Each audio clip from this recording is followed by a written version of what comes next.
Every day, more than 100 of the largest passenger aircraft ever built take off around the world under a single airline's banner. More of this aircraft type than every other airline in the world operates combined. Passengers see one flight. They don't see the inspections, the refueling, the catering runs, the software checks, and the maintenance tasks that all had to finish in the few hours before that aircraft was cleared to leave the gate again. One of these aircraft is complicated enough on its own. 100 of them, all needing to be ready at the same time every single day, is a completely different kind of problem. Getting one of these aircraft into the sky was never really the hard part. Keeping the airline's entire commitment to this aircraft type from becoming a liability was the harder question hiding underneath it. So how do you keep a fleet this size in the air without the whole operation collapsing under its own scale? Chapter 1. Bigger plane, bigger problems. Everything about this aircraft is larger than what came before it. 4 engines instead of 2. A double-deck cabin carrying more passengers than almost anything else in the sky. Systems, wiring, and components scaled up to match an airframe that dwarfs a standard wide-body sitting next to it on the same ramp. Even the ground equipment has to be built to match it, since the stairs, loaders, and tow tugs designed for a normal jet simply don't reach this aircraft's doors or fit under its wings. Every one of those systems needs its own inspection routine, its own spare parts, its own specialized ground equipment, sized for an aircraft this large. A single one of these jets is already a serious maintenance undertaking. One aircraft was hard enough. A fleet of them turned out to be a different problem entirely. Multiply that by more than 100, and the problem stops being about the aircraft at all. At small numbers, none of the specialized infrastructure this aircraft demands makes sense to build. Dedicated hangars, dedicated engine shops, dedicated spare parts, all sitting mostly idle for just a handful of tails. Only at a large enough scale does building all of that infrastructure start to work in an operator's favor. The size of the aircraft was one problem. The size of the fleet needed to make that aircraft viable at all turned out to be an entirely separate one, and it was the one that actually determined whether operating this aircraft made any sense long term. Chapter 2. Every landing starts. The next flight. The moment this aircraft touches down, the clock on its next departure has already started. Fuel trucks, catering trucks for 2 full decks of galleys, baggage handlers moving cargo in volumes. A smaller aircraft never has to deal with. Cabin cleaning crews working both levels simultaneously, and technicians running required inspections. All need to work the aircraft at once in the same few hours without getting in each other's way on the ramp or blocking one another's access to the same doors and cargo holds. Compress that timeline, and the risk isn't that any one task takes too long. It's that something gets missed entirely. Moving faster had just created a more dangerous version of the same problem. A rushed inspection is worse than a slow one. Every one of those parallel ground operations has to happen fast enough to make the schedule work, and thoroughly enough that nothing critical gets waved through just to keep the timeline intact. Speeding up the turnaround only helps if it doesn't come at the cost of catching a problem before the aircraft is back in the air. Chapter 3. Preventing failures before they happen. The safest way to fix a problem on an aircraft this size is to know about it before the aircraft has even landed. Sensors across the airframe and engines continuously stream condition data back to engineering teams on the ground, feeding a fleet-wide monitoring platform that tracks wear, temperature, and performance on components most passengers never think about. By the time the aircraft reaches the gate, technicians can already know which system needs attention instead of discovering it cold once the doors open.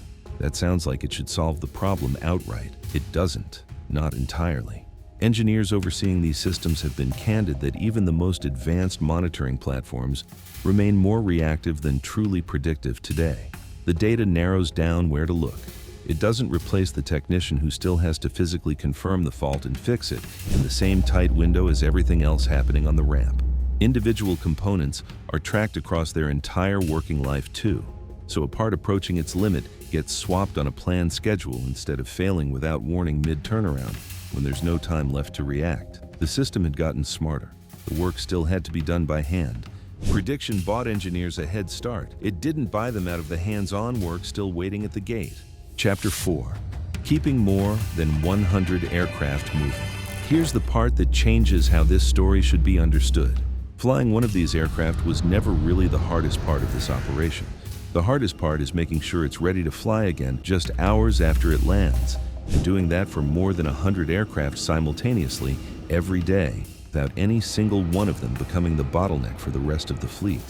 That takes an entirely separate layer of infrastructure most passengers never see.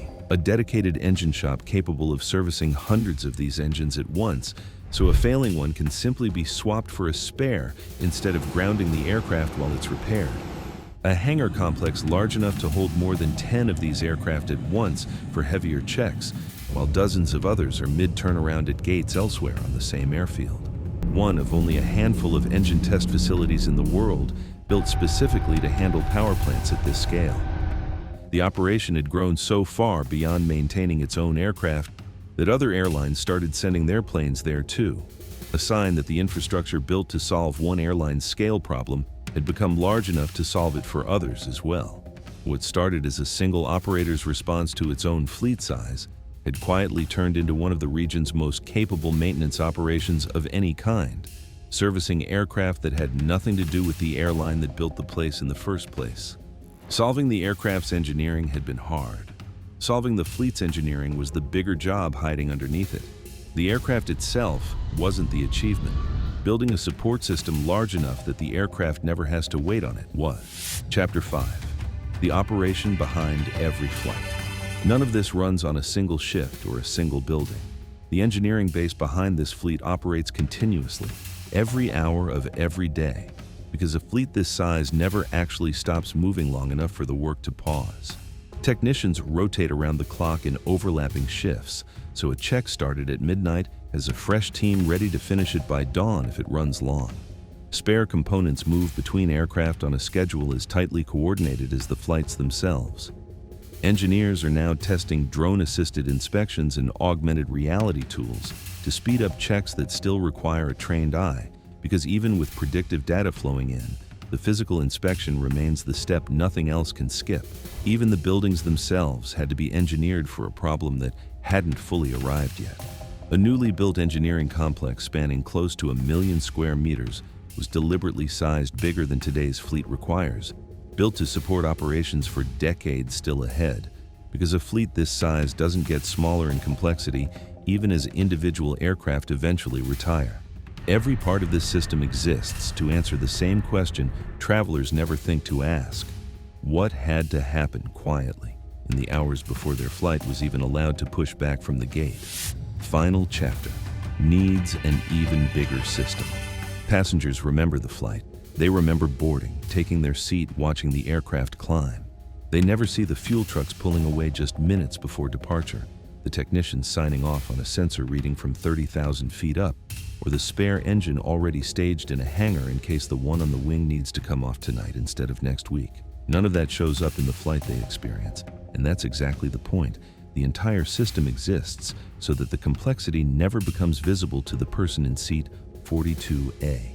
Every one of those invisible decisions exists for the same reason, so that nobody boarding ever has to think about how close the whole operation runs to its own limit. The world's largest passenger aircraft was never the hardest thing to build. Keeping more than 100 of them ready to fly every single day without the operation ever catching up to its own scale is the achievement nobody boards a plane thinking about.